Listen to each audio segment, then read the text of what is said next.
Hello, everyone. Welcome to the People's Forum. If you haven't had a chance to take a seat yet, please come closer to the stage. There are some seats back here as well. We're so happy and excited to welcome you all to the People's Forum this afternoon, as we are honored to be celebrating the life and legacy of Fidel Castro Ruz. That's right.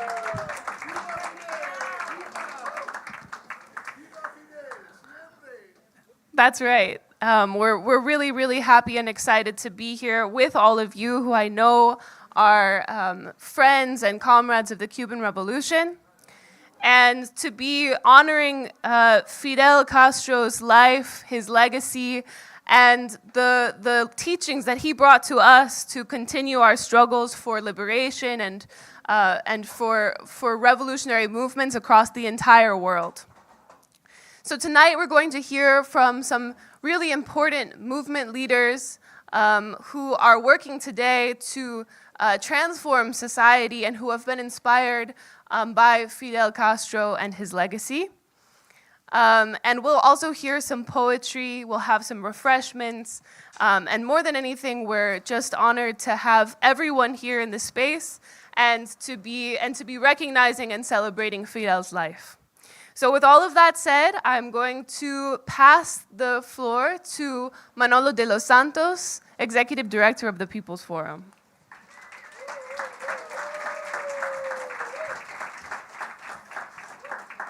Hello, everyone. It's good to see everyone here on a holiday weekend, taking these long train rides and messy train rides to get to the center of the city. But it's really an honor to be able, in these times and in the belly of the beast, to be able to remember our dear Comrade Fidel. First of all, on behalf of the People's Forum, we send a warm welcome to His Excellency, the Ambassador Ernesto Soberon Guzman, Permanent Representative of Cuba to the UN. We're honored to have you here.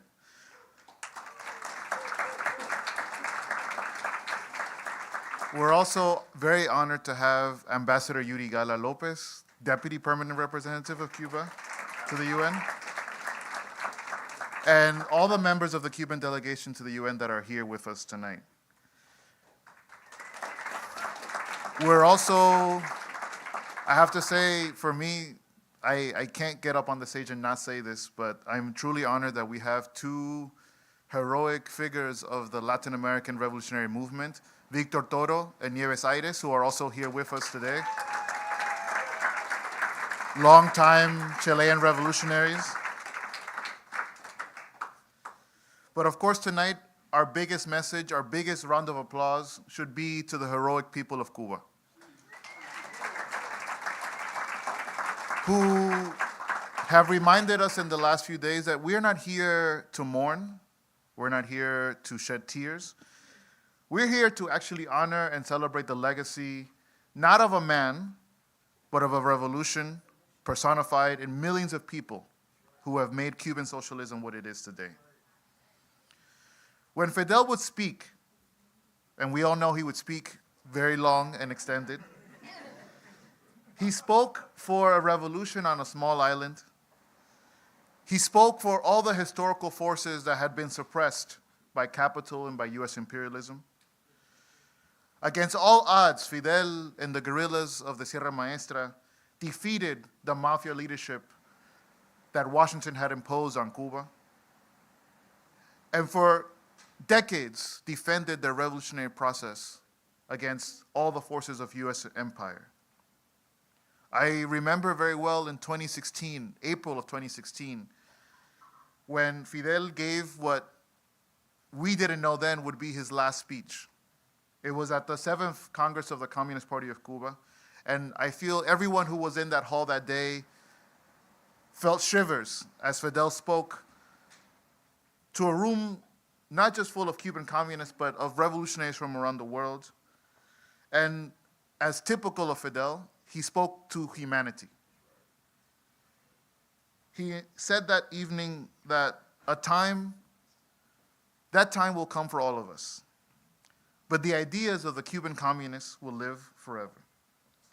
Even though his cadence was slower, everyone in the room was hanging on to each and every word Fidel was saying.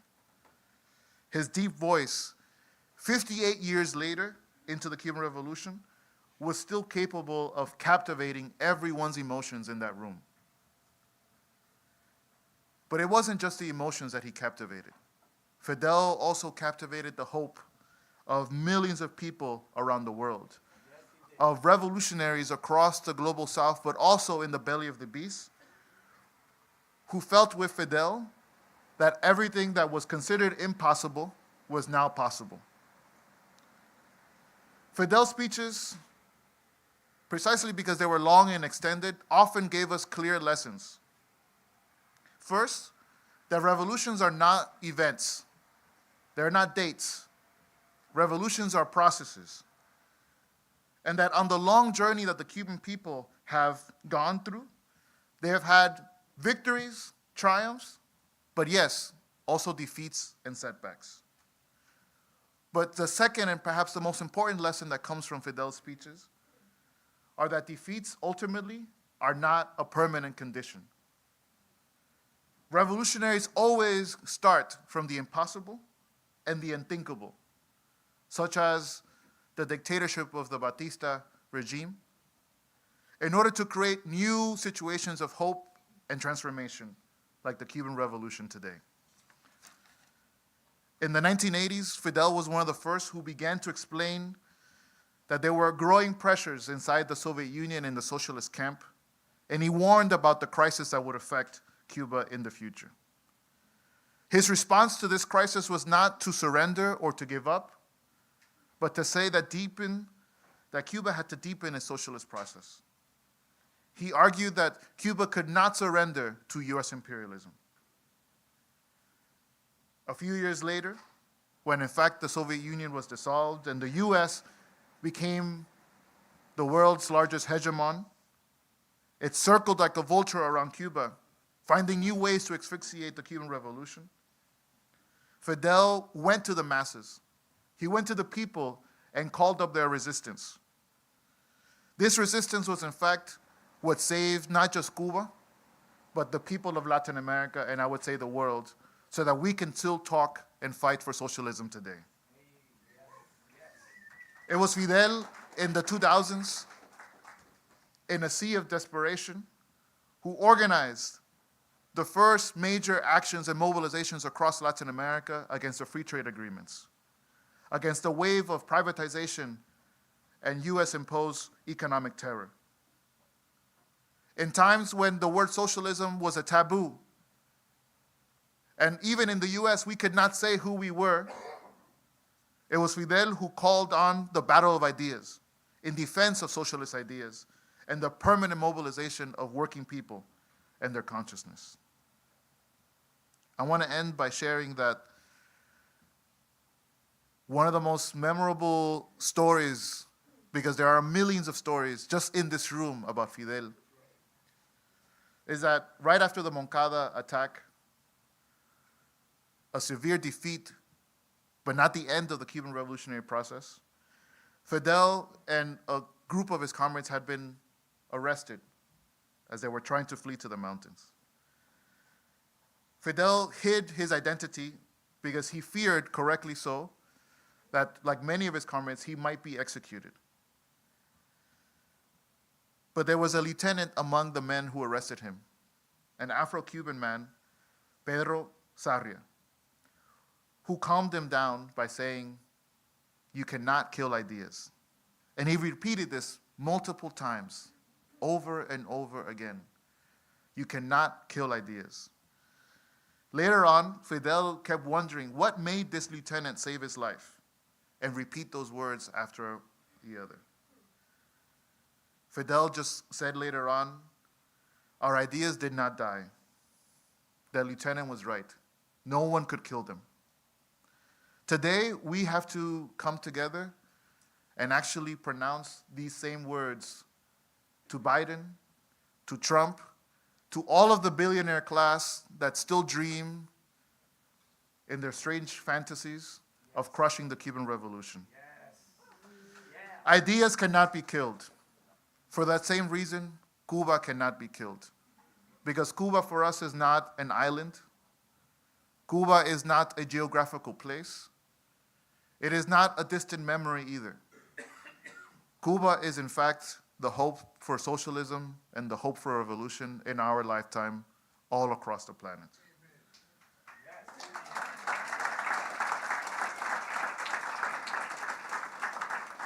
And I understood this perfectly. I was just recently in the Sahel, in Niger, where young people who have never been to Cuba, never saw Fidel speak, not once have seen a Cuban doctor, have not perhaps ever met a Cuban, firmly told me this: Cuba is the mirror of our transformation. All right. Wow. That is why Cuba will not die. That is why Fidel hasn't died. That is why, to this day, Fidel can still fill a room of people. It's why, to this day, young people fighting everywhere raise the flag of Cuba and its revolution. Thank you so much. Thank you for honoring us by coming to this evening. I want to thank already in advance all the other comrades who are going to come share this podium. Not because we want to just lecture each other about Cuba and the revolution and Fidel, but perhaps because we need to hear each other's words as confirmation that what we're doing has not been in vain. And that in fact, however desperate things may seem right here in the United States, there are already seeds of socialism brewing. Thank you.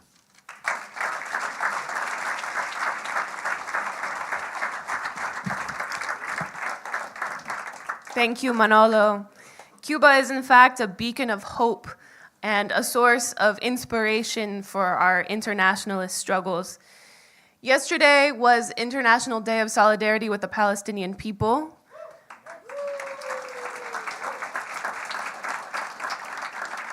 I know many of you here were in the streets yesterday, and there were also mass demonstrations across the entire world in India, Nepal, Venezuela, and Cuba, in fact, who has been leading the charge of solidarity with the Palestinian people forever.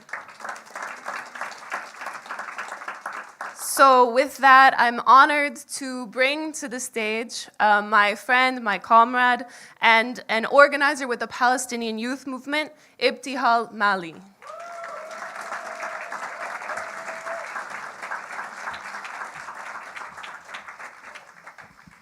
Hi, everyone. Thank you, Hannah, and thank you, Manolo. I'm really honored to be here today. We gather here today in an unprecedented moment.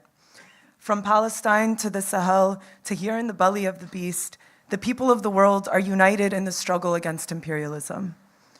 Today, we can confidently say that millions of people have developed an anti-imperialist consciousness that there is no returning from. The people of the world are armed with ideas, with political consciousness that will light the path forward. And we owe so much to the legacy of giants in the struggle against imperialism, in particular to the Cuban people and to Fidel Castro. Historically and today, Cuba has been the beating heart of internationalism, a home and a school for all those united in the struggle against imperialism. Under Fidel's leadership, Cuba has played an outsized role in supporting revolutionary and progressive movements around the world, far greater than might be expected from a relatively small country facing the full might of US criminality. Nowhere is this more vividly seen than in our struggle for liberation in Palestine. Under Fidel's leadership, Cuba was the first country to salute the formation of the PLO. Cuba provided political, educational, and military support to the Palestinian resistance factions of the PLO throughout the 60s and 70s, which was critical in the fight against Zionism. The Tricontinental Conference in Havana in 1966 inaugurated a new era of internationalism and was a vehicle for national liberation and anti-colonial struggles all around the world. For Palestinian revolutionaries in this era, I lost my spot. For Palestinian revolutionaries in this era, the model of internationalism that Cuba had breathed life into was much more than just practical and theoretical lessons for fighters, but also was about building a revolutionary culture and consciousness. In his memoirs, PLO leader Saleh Khalaf fondly recalled meeting Fidel Castro at the Tricontinental Conference, an event which he described as the highlight of his diplomatic career. Cuban internationalism, the spirit of Fidel, has long shown that national liberation movements have the ability to fight and win, that guerrilla warfare can succeed despite all limitations and pressures, and that nations can in fact chart their own path forward. Even as Cuba has faced enormous challenges as a result of the illegal US blockade, they have continued to put internationalism first in whatever way possible. The practice inaugurated by Fidel of receiving Palestinian students continues today. Hundreds of Palestinian doctors study at Ilam in Cuba. They study not just how to heal the wounded and the sick, but to return to Palestine, where their revolutionary contribution is as the heroic doctors we see today in Gaza. I had the honor of visiting Cuba as part of the Palestinian Youth Movement's delegation on the International Let Cuba Live 2024 Youth Brigade. What I saw in Cuba was that Fidel's legacy lives on in the youth, that for us as young people, internationalism is as strong as it was at the Tricontinental Conference, and that at this moment, when Palestine is the primary front in the long battle against imperialism, we have in the Cuban people the truest friendship and solidarity. This is the legacy of Comandante Fidel, a leader for all revolutionaries, from Cuba to Palestine. And this internationalism, this legacy, is the only viable future for all of humanity. Thank you.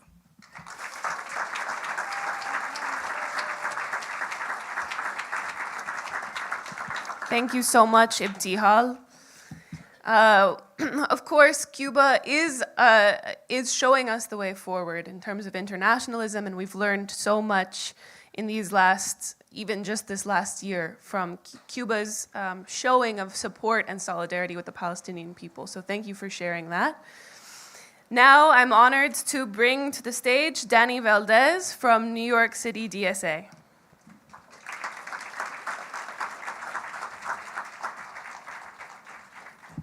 Hello, comrades. Thank you to the People's Forum for extending the invitation. My name is Danny Valdez. I'm the co-chair of DSA's Cuba Solidarity Working Group. DSA is getting in the fight for Cuba solidarity in a new way that we're all very excited about. And thank you. It's an honor to be here. My story about Fidel is going to be a little personal because I am the son of Cuban Americans. I grew up in Miami with Cuban American grandparents and parents, and with everything that implies that I know you're all thinking about. And so, you know, in a sense, I grew up in the shadow of Fidel, right? And in my family specifically, on my mother's side, you know, my grandmother, my mom's mom was, you know, virulently anti-Fidel, but her brother, who came from Cuba much later than she did, went to his death, an ardent supporter of the revolution and everything that Fidel and his revolution was able to accomplish. And it was from him, in sort of late night conversations that my grandmother could not overhear, that I started to gain more depth in my understanding of what I had heard my entire life about what Cuba was and who Fidel Castro was. And really, in a sense, from there, Fidel was almost uniquely responsible for me sort of pulling away from the general consensus of what politics was in Miami at the time. And I began to read his speeches, and I began to learn more about him. And he, you know, he remains a complicated figure for me and many Cuban Americans here, but I think as a socialist, I can't help but admire everything that Cuba has accomplished, despite having, you know, the biggest boot ever ever constructed on its neck for 65 years. And for that, I think that the legacy of Fidel will, as Manolo said, will live on forever. And I wanted to share, I hope I don't supersede some of the other poetry that's happening, but a very seminal poem about Fidel that I found when I was learning more about the Cuban Revolution when I was younger is by Eduardo Galeano in his 2010 book. I think it's called Mirrors, an Almost Universal Story. And the poem is just titled Fidel. And I think for me, it captures my relationship with him and the sort of overall admiration that I came to find for him. So it says, his enemies say he was a king without a crown, and that he confused unity for unanimity. And in this, his enemies are right. His enemies say that if Napoleon had had a newspaper like the Grandma, no Frenchman would have ever heard of the disaster at Waterloo. And in this, his enemies are right.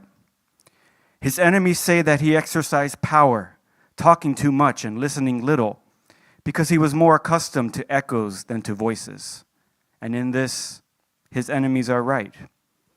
But his enemies don't say that it wasn't to pose for history that he stood up to gunfire when the invasion came, that he faced storms unmoved, storm after storm, that he survived 637 attempts on his life, that his contagious energy was decisive in converting a colony into a nation, and that it wasn't by some Mandinga's curse nor by a miracle from God that the new nation could survive 10 presidents of the United States who had crossed napkins over their laps to eat it for lunch with a fork and knife. And his enemies don't say that Cuba is an odd country that doesn't compete in the World Cup of doormats. And they don't say that his revolution, which grew up always punished, amounted to what it could under the circumstances instead of what it wanted. Nor do they say that the size of the wall between desire and reality got bigger and thicker, in large part thanks to the imperial blockade that strangled the development of Cuban-style democracy, obligated the militarization of society, and delivered to the bureaucracy for which every solution has a problem. This doesn't include you guys, okay? All the alibis it needed to justify and perpetuate itself. And they don't say that despite all its regrets, despite the aggressions from abroad, this long-suffering but doggedly happy island has generated the least unjust Latin American society.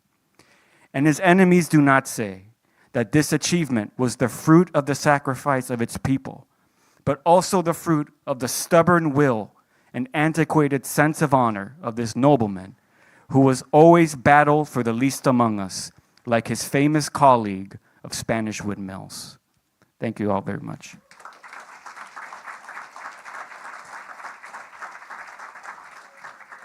Thank you very much, Danny, for those words and for sharing that poem. I think it's, well, we are going to hear some more poetry later in this evening, but it's, I think, a clear example of the way that, culture shapes the way that we understand and the way that we remember. And Fidel made such an impact on so many of us and so many of our lives, and will continue to live on in those pieces of poetry and culture. I am honored to now bring to the stage Gabriela Silva from the Party for Socialism and Liberation.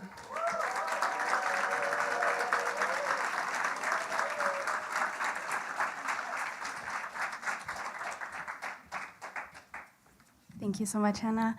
Thank you to our Cuban comrades, and thank you to the People's Forum for convening us today to celebrate the life and the legacy of Fidel Castro, as others have spoken, an internationally respected and beloved leader of the triumphant Cuban Revolution. In this very room, hundreds of people gather every week to study and organize alongside the Shut It Down for Palestine coalition to build our mass movement for Palestine. This summer, thousands of people, many sitting where you are right now, studied together for weeks in a course organized by the People's Forum called SPARK, Organizing for Revolution, where we learned about revolutions past and present. Truly the best way that we can honor the life and legacy of revolutionaries like Fidel, who dedicated himself fully to liberating all people from the shackles of imperialism and building a socialist society for all, is to commit ourselves to continuing this historic task. We have to keep speaking the truth and educating our people about the Cuban Revolution and its leaders. We have to continue organizing to advance our mass movement against imperialism, to end the genocidal US blockade on Cuba, to end the genocidal Zionist occupation in Palestine, to end all US strangulation and domination across the world.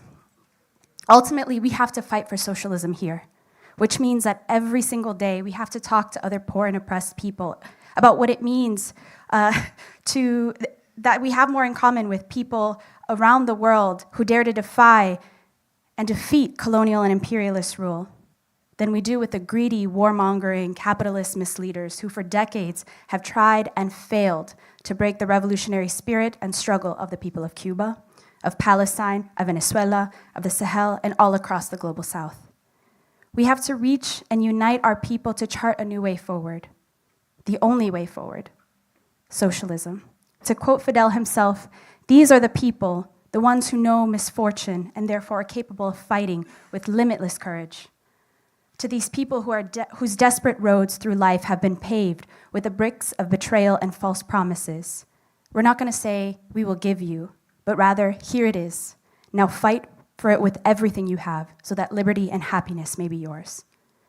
I'm humbled to be part of the meetings, classes, and mass mobilizations born out of this Home for People's movements, and have seen firsthand the radical transformation of many people into serious organizers, comrades, and revolutionaries.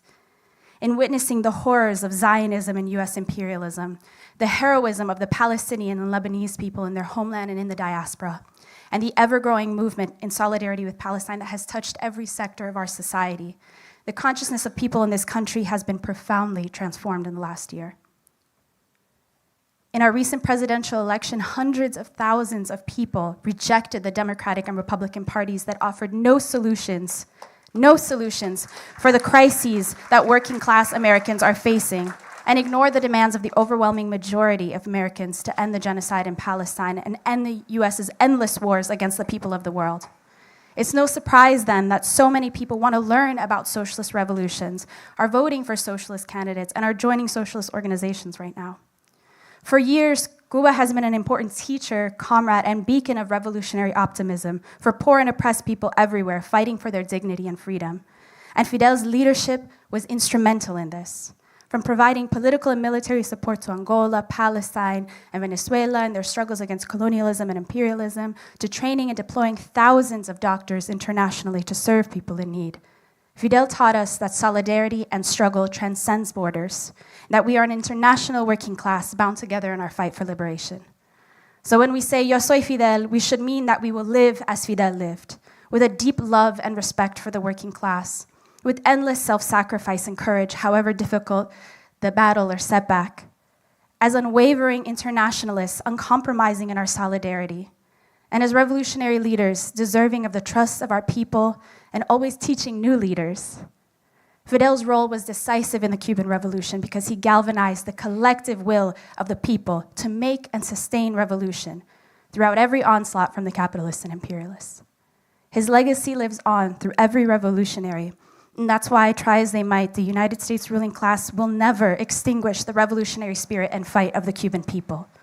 The Cuban Revolution continues to triumph with the solidarity and fraternity of the peoples of the world. So when I think of Fidel, when I think of Cuba, I feel hope for our future. I feel proud to be on the right side of history with you all. I feel motivated to keep struggling, and I feel certain in our inevitable victory against imperialism. Viva Fidel, hasta la victoria siempre.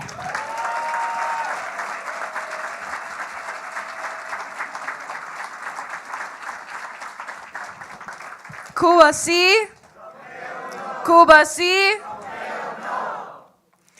What an exciting evening. I think all of these speakers have shown the power that Cuba has had in training us, in helping us to understand how we move forward, how we organize within the belly of the beast.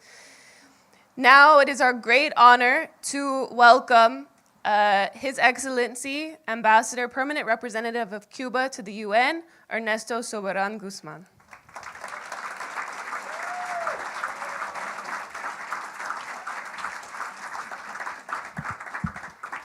Good evening, dear friends and comrades. First of all, I would like to reiterate our gratitude to all of you to be here today with us this night to pay tribute to this great leader all of us who just call Fidel, like the poem that Danny just sharing with us a few minutes ago. And it is a very, very touching moment for us. It is never easy to talk about Fidel. That's why I also prefer to bring my words by written. So just allow me to share with you some ideas about Fidel, about his legacy, not only for Cuba, but also for the rest of the world. And as Fidel said many times, a better world is possible. So, dear friends, I would like to begin by thanking the directors and staff of the People Forum for organizing this activity to pay tribute to the Commander-in-Chief of the Cuban Revolution, Fidel Castro Ruz, on the anniversary of his physical departure on November 25, 2016. Participating in this activity is an honor for me and my colleagues at the permanent mission of Cuba to the United Nations, who will never forget those moments in November 2016 when the news of the death of the historic leader of the Cuban Revolution was announced. Pain and sadness overcame the Cuban people, who deeply touched, showed strength, patriotic conviction, discipline, and maturity by participating in mass in the organized tribute activities. In paying tribute to the historic leader of the Cuban Revolution, I would like to emphasize that his legacy lives on in every corner of our homeland and in the memory of those who fight for justice and human dignity. Let us recall that Fidel was born on August 13, 1926, in Birán, in the former province of Oriente. From early age, he demonstrated a deep sense of justice and unwavering will to fight for the oppressed. His training as a lawyer and his participation in student movements led him to lead the struggle against the dictatorship of Fulgencio Batista, culminating in the triumph of the Cuban Revolution on January 1st, 1959. Fidel dedicated his life to solidarity, leading a social revolution that became a symbol of the struggle for the emancipation and dignity of the people. Under the leadership of Fidel, Cuba was transformed into a sovereign and socialist nation, with the implementation of change that guarantee universal access to education and health, becoming a world reference. Fidel promoted international solidarity with nations in Africa, Asia, and Latin America and the Caribbean, which include sending doctors and educators to the nearest corners of the planet. Fidel was a charismatic leader, a tireless revolutionary with a strategic vision and leadership, and a humanist committed to the noble cause of humanity. Fidel Castro was not only a military and political strategist, but also a visionary who understood the importance of science and technology for the development of the nation. Under his leadership, Cuba made a significant achievement in biotechnology and became a world reference in the production of vaccines and medicines. His commitment to public health was reflected in the creation of institutions such as the Center of Genetic Engineering and Biotechnology, which have contributed to the well-being of millions of people around the world. It was precisely this biotechnological sector that was able to produce 5 vaccines candidates to face the COVID-19 pandemic, 3 of which became vaccines that made possible to immunize more than 90% of the Cuban population, including children.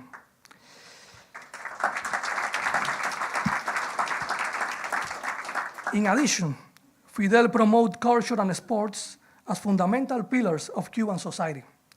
He encouraged the creation of art schools and conservatories, nurturing the talent of young artists who have brought the name of Cuba to the international stage. In the field of sports, his unconditional support of Cuban athletes allowed our country to excel in high-level competitions, demonstrating that a small nation can achieve great success when it is committed to the integral human development. His legacy is also evident in Cuba's foreign policy, which is based on the principle of solidarity and international cooperation. Fidel was a tireless advocate of Latin American and Caribbean unity, promoting the creation of organizations such as the Bolivarian Alliance for the People of Our America, ALBA, which seeks regional integration and the well-being of our people. His leadership in the non-aligned movement strengthened the voice of the nations of the South on the global stage, advocating for a more just and equitable world. In education, Fidel promoted a literacy campaign that eradicated illiteracy in Cuba in record time, setting an example for other developing countries. His vision of free and quality education for all was a fundamental pillar in building a more just society, aware of its rights and responsibilities. Dear friends, 8 years after Fidel's physical departure, his example inspired us to continue building a more just and united society, faithful to the principle of the revolution.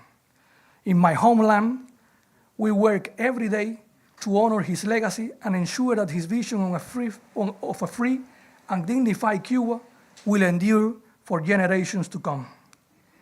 In the speech delivered in Santiago de Cuba on December 3, 2016, at the political act to pay posthumous tribute to the Commander-in-Chief of the Cuban Revolution, Army General Raúl Castro Ruz expressed, and I quote, "That is the unconquered Fidel, who called us with his example and with the demonstration that, yes, we were able, that we are able, and will be able to overcome any obstacle, threat, or turmoil in our firm commitment to building socialism in Cuba, which amounts to ensuring independence and sovereignty for our homeland."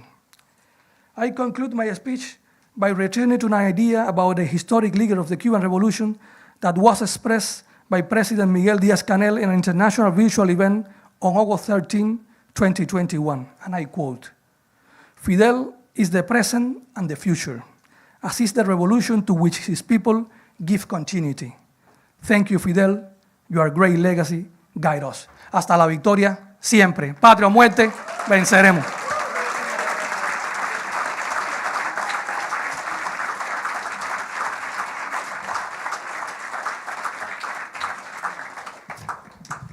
Fidel is the present and the future, and we're building the future. So this is just an incredible honor. Thank you so much for sharing those words. I am now going to bring to the stage De Elfies from the All African People's Revolutionary Party. Thank you so much.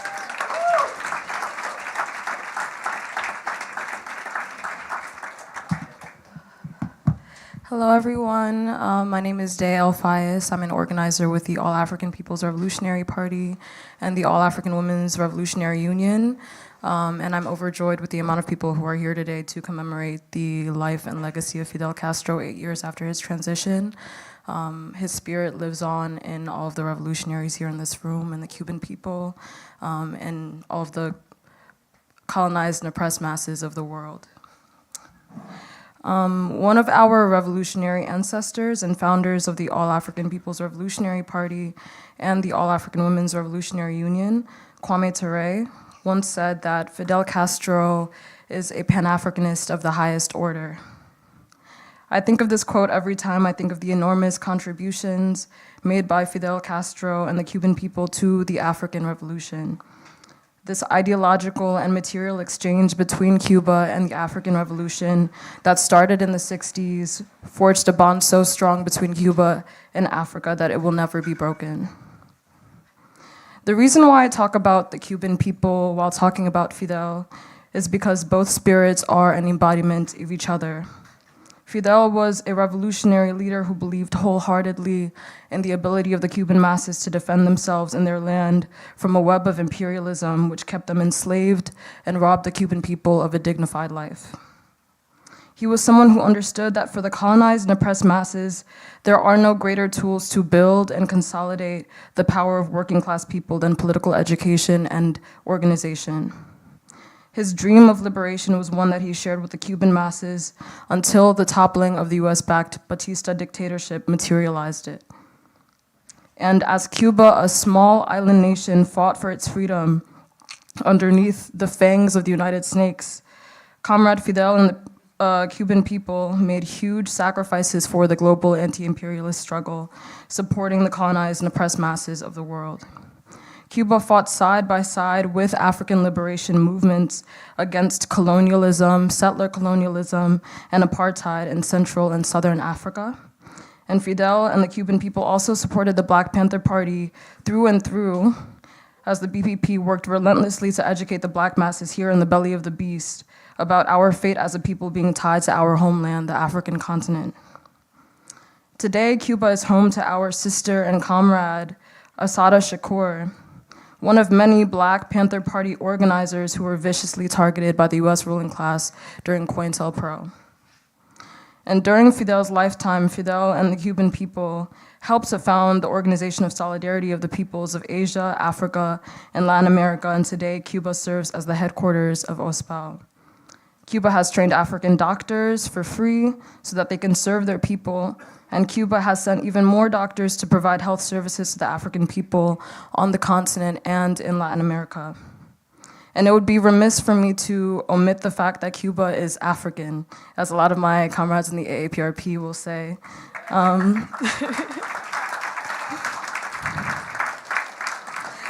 Yes, Cuba is in Latin America, but Cuba's socialist project has brought Africans in Cuba to the forefront of the struggle through the embracing of Afro-Cuban culture and the large participation of Africans in Cuba's revolutionary organizations and governmental structures. Today, Cuba is continuing to defend their revolution as the United States tightens its blockade in a naive attempt to demoralize the Cuban people and pressure them to abandon socialism. But the Cuban people know their history and they know their enemy. They know that the US is an enemy to colonize and oppress peoples of the world, and they know that US empire is circling the drain because socialism is the only viable alternative to a system which is predicated on the exploitation of land and labor. To defend humanity is to defend socialism, and to defend socialism is to understand that socialism prioritizes the needs of the people over the wealthy minority. Today, the Cuban people, carrying the spirit of Fidel and many other ancestors who have sacrificed a lot for the global anti-imperialist struggle, are side by side with the most critical project developing revolutionary Pan-Africanism, the Alliance of Sahel States, which is a beacon of hope for Africans around the world today, that only through principled study and organization can we work towards building a unified socialist Africa. From time to time, I'll go back and watch a video that was recorded of Fidel speaking at a Baptist church in Harlem in 1995. And something that he said during that speech, which will always bring me to tears, is, "I've become a priest of a cause that has no contradictions with your religious beliefs and the belief of God. The Spaniards came to Latin America with the cross and the sword, and you should understand that the cross cannot be introduced with the sword." Today, Fidel would tell us that there is nothing stronger than the will of the people to resist exploitation and defend their homelands. The Palestinian people, subjugated by the Zionist entity since well before 1948, and who are up against a barbaric military which has been built up through years of multi-billion-dollar aid deals from the US and other Western colonial powers, are teaching us every day about the importance of revolutionary optimism and steadfastness. The indigenous peoples of Turtle Island are still fighting. Africans across the continent are rising up. And in Africa, in Asia, in Latin America, the working class masses around the world are rising up and fighting back. Fidel would reassure us that victory is not only inevitable, but we are inching closer and closer to it the more we commit ourselves to the anti-colonial struggle and transform as human beings in the process. We give our warmest salute to Ancestor Fidel today and to the Cuban people who will always be a part of the African Revolution. Thank you.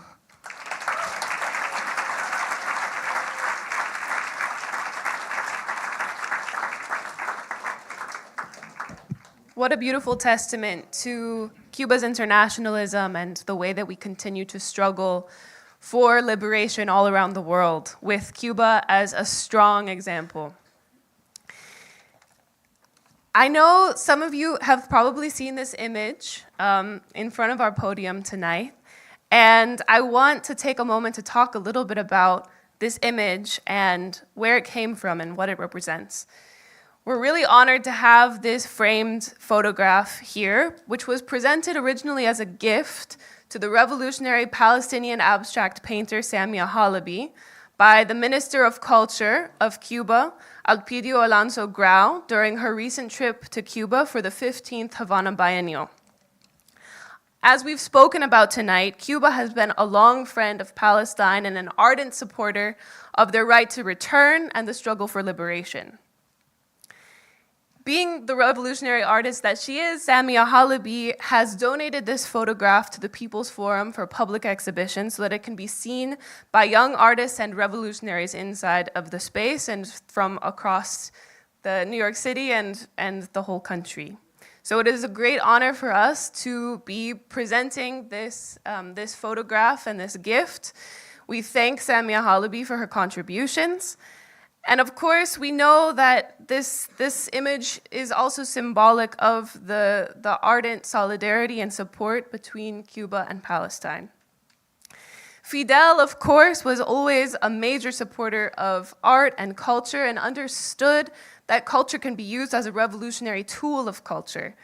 One of my favorite quotes of Fidel, which you can see exhibited in the Fidel Castro Center in Havana, says, "Sin cultura no hay libertad posible." Without culture, liberation is not possible.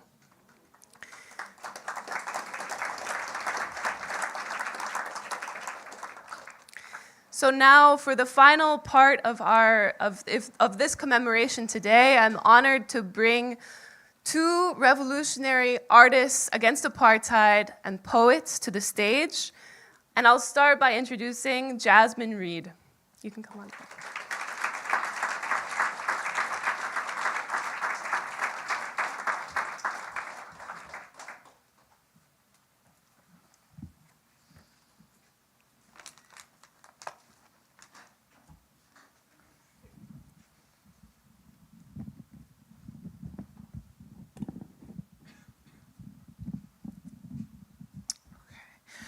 Good afternoon and early evening, everyone. It is my tremendous honor to be here with you all in this space of celebrating and extending the life of Fidel, the life of the Cuban people, and it's my honor to make a small contribution to that act of re-enlivening their struggle, their life, their material with my electricity, with my breath, with my air, with my water, and the water that we borrow. And so I'm going to read a few poems, but I wanted to just start with some offerings to nourish and water the space. And so as I think about contributing to the opposition to capitalist, imperialist systems that prove every day, every moment, every hour, every second, that they only know how to sow death, with socialist movements that restore and sustain life. And in this, I turn often in my poetic work, in my work and contribution to political struggle, to plant life. And I promise I'm going to bring it home and back to Cuba. But I think, for instance, about the matsutake mushroom, which sort of thrives in areas that have been devastated by capitalism, forests that have been deforested by capitalism. And they thrive underground. They ferry resources, nutrients to trees through root and mycelium networks, and in so doing, nurse these forests back to life. I think about the work of fungi. I think about the kind of clandestine underground work of revolutionaries in this space and all across the world, and how we ferry nutrients to one another. I think about internationalism and solidarity, the tremendous contributions that the folks who have spoken before me have named of Fidel and of the Cuban revolutionary people. And I think about how we in this space defy blockade, whether that's the blockade against Cuba, the blockade against Palestine, with our nutrients and with our solidarity and support. And I'll say one more thing, and then I'll start to read some poems. So I also think about the way in which the earth makes a revolution daily, and yearly. And so as I think about revolution and learning to make revolution and struggling to make revolution, I also think not only about how we can become more human, but also how we can become more earthling. And so I wanted to start with an excerpt of a poem by woman poet of the Cuban Revolution, Nancy Morejon, who has visited the People's Forum, has read here. And so across time, I feel really honored to share the space with her. And the People's Forum produced this beautiful collection of her poems. And so I'm going to read an excerpt from her poem, Mujer Negra, and I'll read just an excerpt in Spanish, and then I'll read the English as well. Mi real independencia fue el palanque y cabalgué entre las tropas de Maceo. Solo un siglo más tarde, junto a mis descendientes, desde una azul montaña, bajé de la sierra para acabar con capitales y usureros, con generales y burguesas. Ahora soy, solo hoy tenemos y creamos, nada nos es ajeno, nuestra la tierra, nuestros el mar y el cielo, nuestras la magia y la quimera, iguales míos, aquí los veo bailar, alrededor del árbol que plantamos para el comunismo, su prodiga madera y resuena.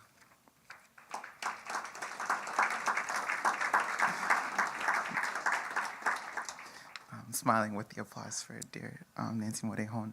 And I'll read the English. My real independence was the free slave fort, and I rode with the troops of Maceo.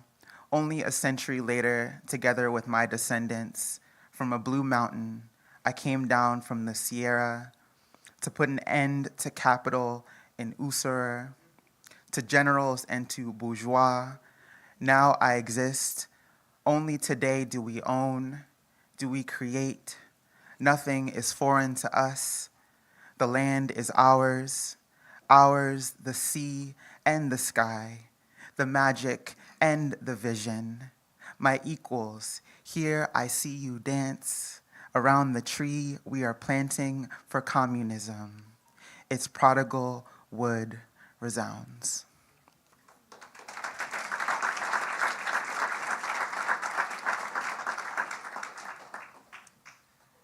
I'm going to read just a few poems, and I probably won't say too much in between them. They're rather short and also very new and in progress. But I also think when I think about Fidel and the Cuban people and their revolution, I think about a kind of tremendous and contagious dignity. And so I wanted to start with this poem, Rage and the Circulatory System of Dignity.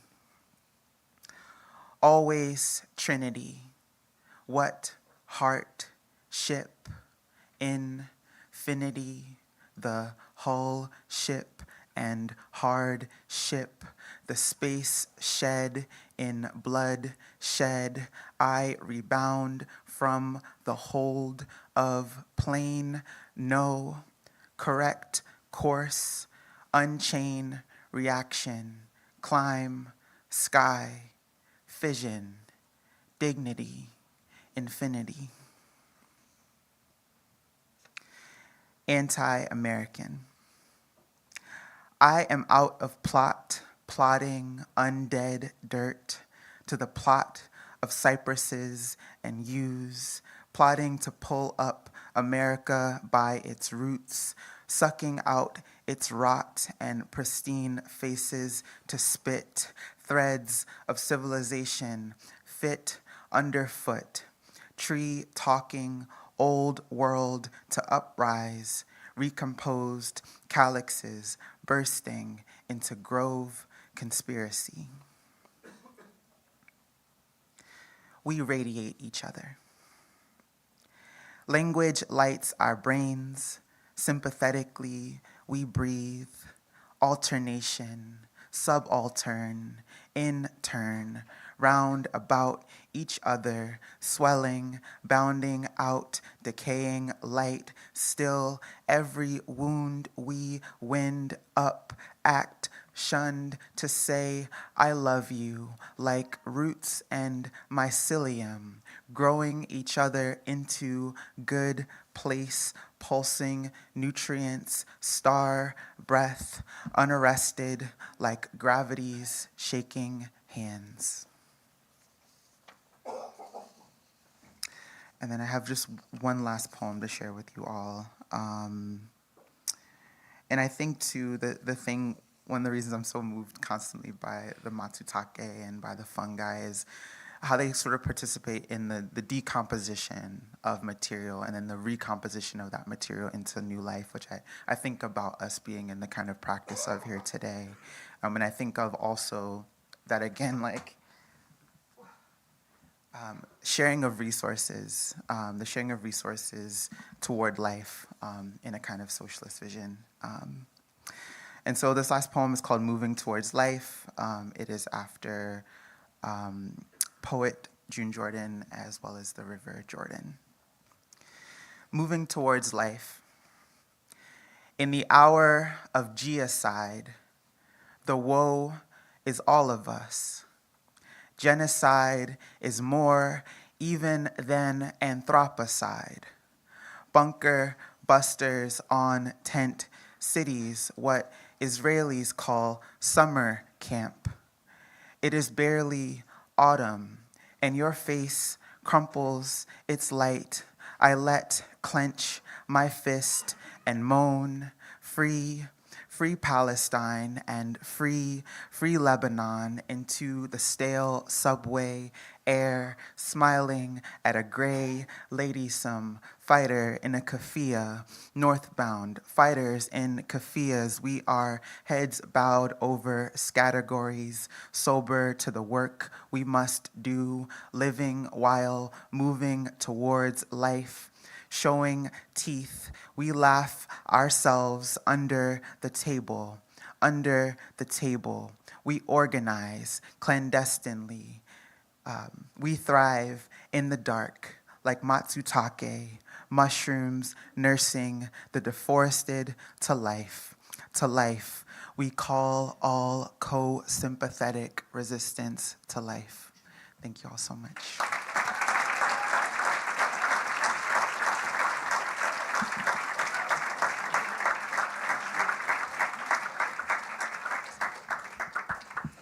Thank you so, so much, Jasmine.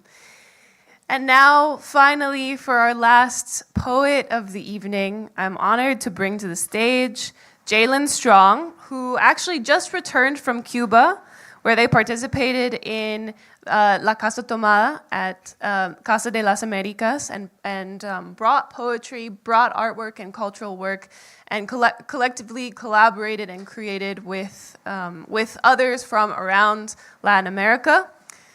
So I would like to welcome Jalen to the stage to read a selection of poetry.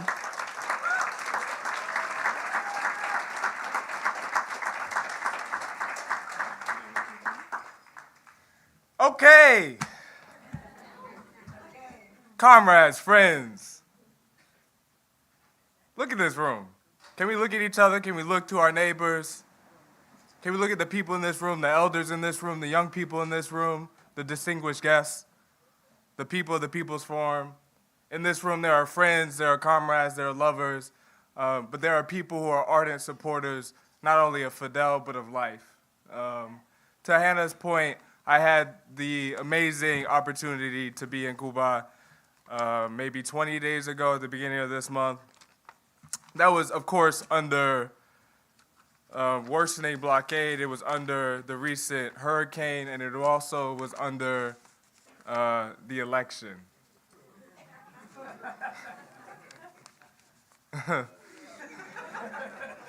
Which is to say, I had the opportunity to stand in solidarity with the people, and it also means that I was able to remind myself that I'm a person with fear.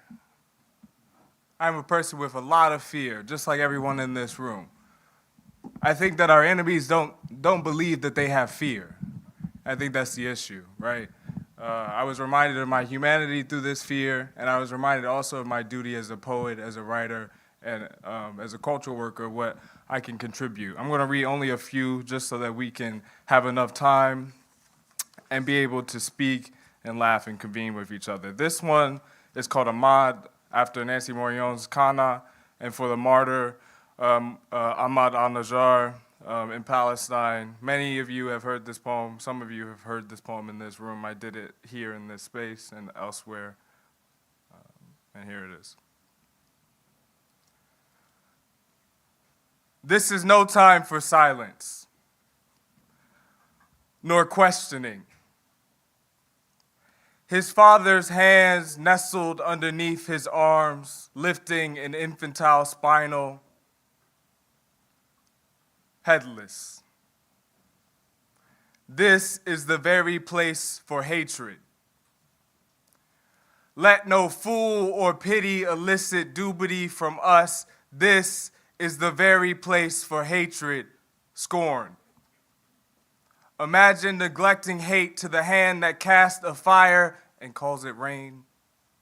A hand that slips the stone and calls a landslide by the wind. We must be jurid. The people's eyes have seen. His father's hands nestled underneath his arms, lifting an infantile spinal, headless. A vacant wind above a baby's shoulder plateau, the blood pours. Sanguinary campaigns of indignance, a smell of burning flesh, wailing, the howl of dirt. The poem cannot be enough. This is the very place for hatred. Harsh stiffness, his baby arms hung in the searching enormity of inertia like gravity is only there. One is duty to remark that they could not find his head and buried him without it. The obliteration of a smile, chunks of dismemberment, this vile act proved in the lifting up, up. Ahmad, glory, gracious ascendant, ease your tone. Make your laughter ring in behind your mother's mouth. Press your skin on the asphodels. The charge of the moment, a subterranean fatherly consciousness. Look at what they did to my baby. Look at what they did to my son. Here on the internet, they have drawn a flower out of his cadaver. Yet, friends, this cannot be loam. I see the necessitation, the zeal of optimism, locating the honor of this child, yes, but this distinct Americanness, the inability to look, yet another erasure. This cannot be loamed. A razor pulmonary circuit. What grows but the insistence to resistance? Grand sweeps of truth can and must be that love will outdo death, yet this is the very place for hatred, and may those guilty of these crimes pay for them. What grows but the zest to determine a metric solution? The repetitiveness of evil must be met with luminous inscription. This is the very place for hatred, scorn, for rage to leak from our mouths, wherein in the beginning, the enemy, in belief that we lack a grip on humanity, reality, lied of 40 beheaded babies.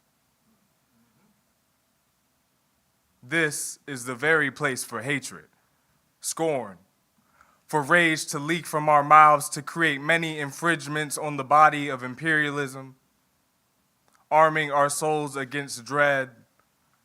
I woe for the moment, and only the moment, In that morning, we must fight. Thank you.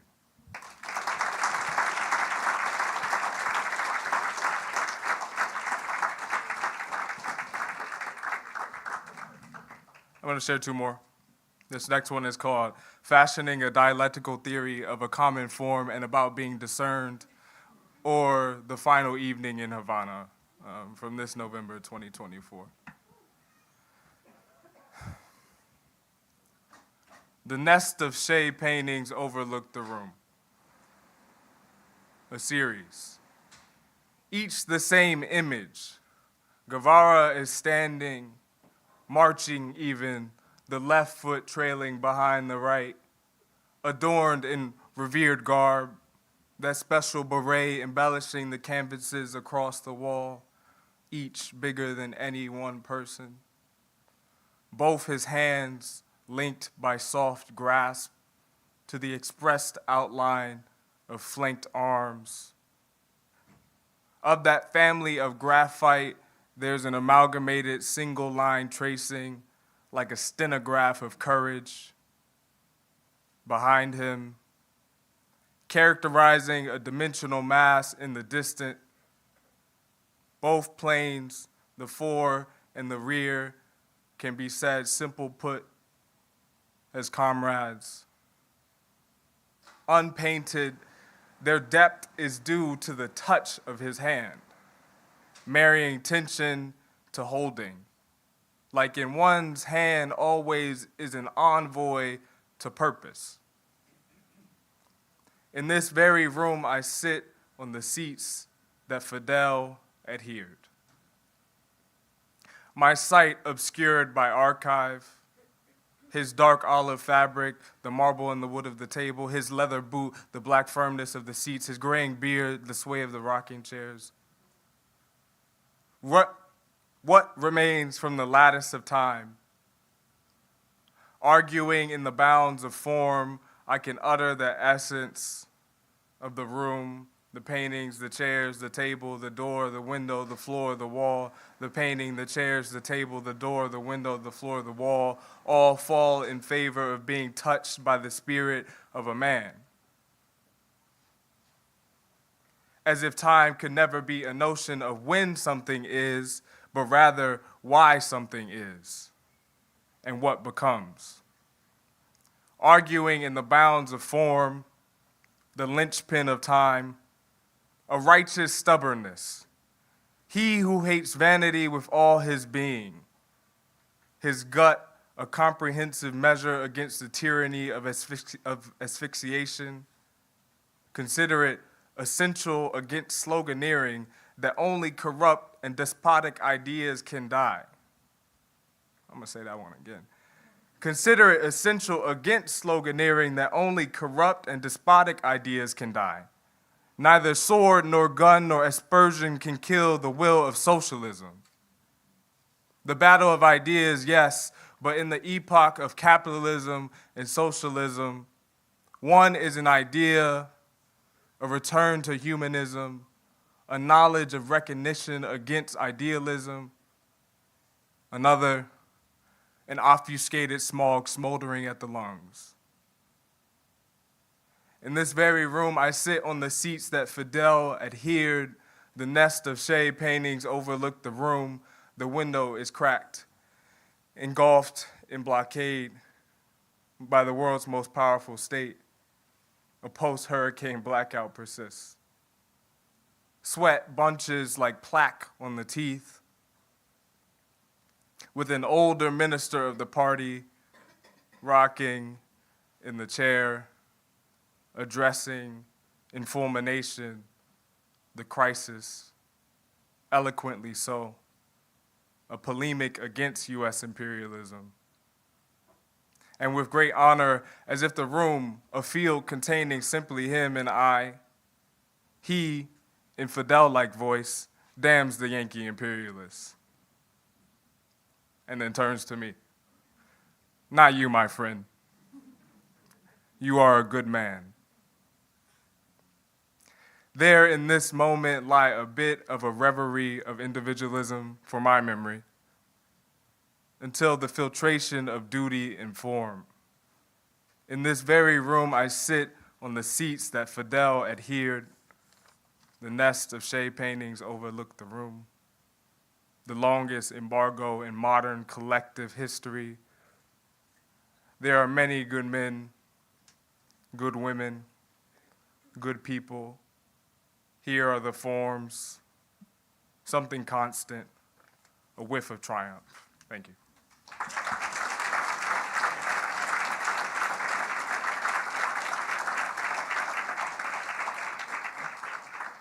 One more in the sake of time, or 1.5. There's a short, small one. Let's do the small one that I wrote on the back of here if everybody can see. I wrote this as a little diary form. On the day of the election, I woke up, and rightfully so, I was filled with rage. Many, I think, people were filled with frustration and rage. So it's very small. The whole world is holding its breath. But to feel how strong its lungs are. To practice how to respire mere moments before the fight.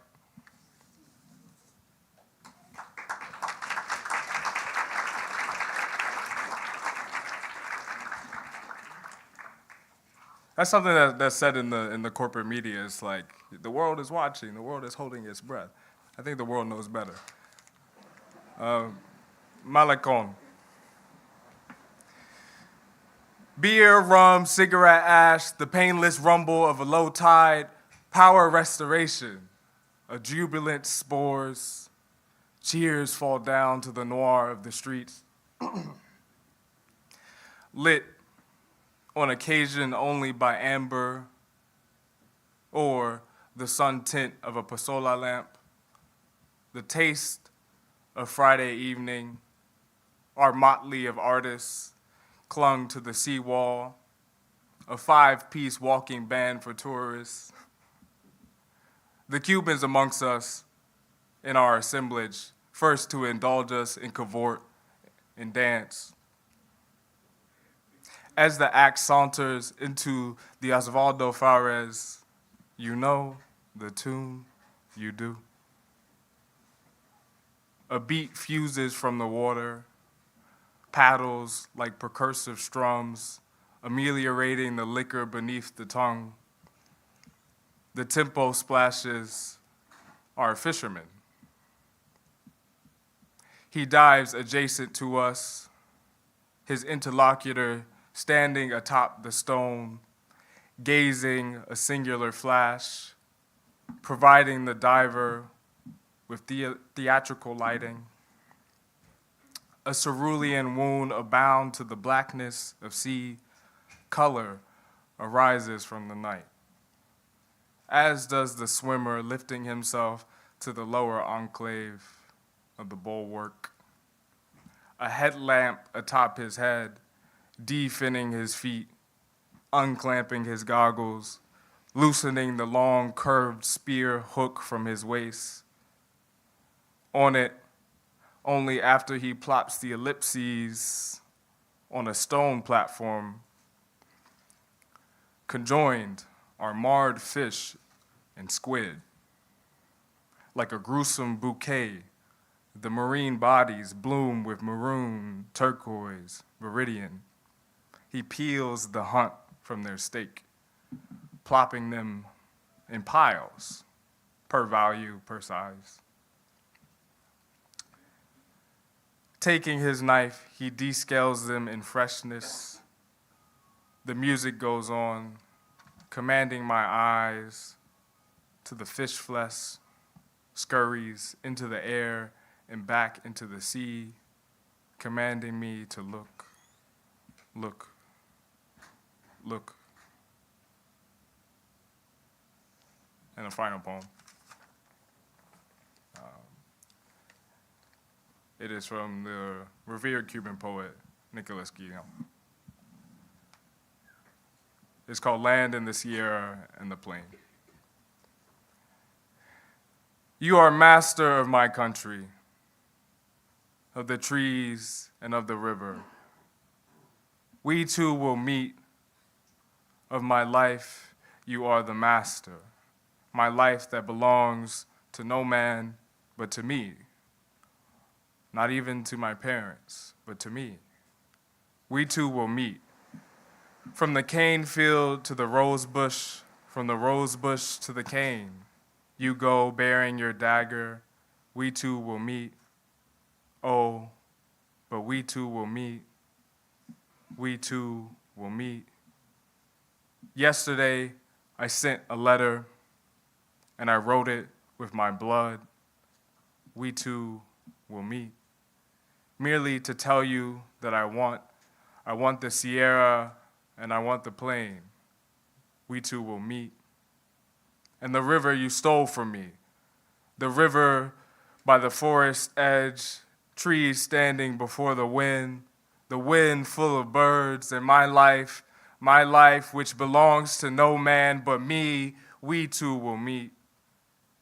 From the cane field to the rose bush, from the rose bush to the cane, you go bearing your dagger, we too will meet. Oh, but we too will meet. We too will meet. I'm landless in my country. I've lived always without land. I don't even have a meter of land to lie down and die in. We too will meet. With Fidel as my companion, with Fidel green and in blossom. I'm coming to slice off your hand. I'm coming to take what is mine. We too will meet. Land in the Sierra and more land. Land in the Sierra and the plain, we too will meet. And the river by the forest, trees standing before the wind full of birds, and my life which belongs to no man but me. We too will meet. Thank you very much.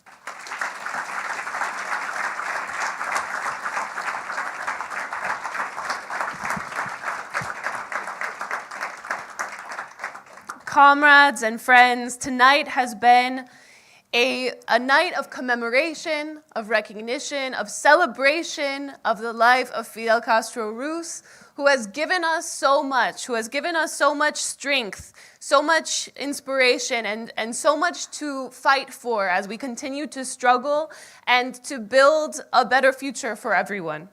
So I want to thank all of the speakers tonight who have brought the spirit of Fidel into the People's Forum, into New York City. I would like to thank, of course, the delegation from the United Nations, from Cuba to the UN, and I want to thank all of you for being here tonight.